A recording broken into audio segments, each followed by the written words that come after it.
Japan में भूकंप से दर्जनों लोग लापता। जापान के होकाइडो में गुरुवार की सुबह आए भूकंप में अब तक 8 लोगों की मौत हो चुकी है और कई घर तबाह हो गए हैं। भूस्खलन के कारण दर्जनों लोग लापता है। कम आबादी वाले ग्रामीण इलाकों में बड़े पैमाने पर भूस्खलन की घटना हुई है। प्रभावित क्षेत्रों के हवाई सर्वेक्षण से पता चला है कि पहाड़ों के बीच स्थित घरों को क्षति पहुंची है।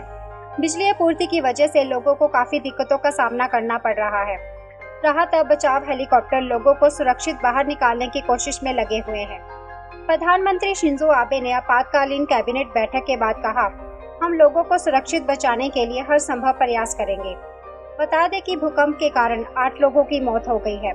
करीब 130 लोग घायल हैं और 40 लोग लापता हैं।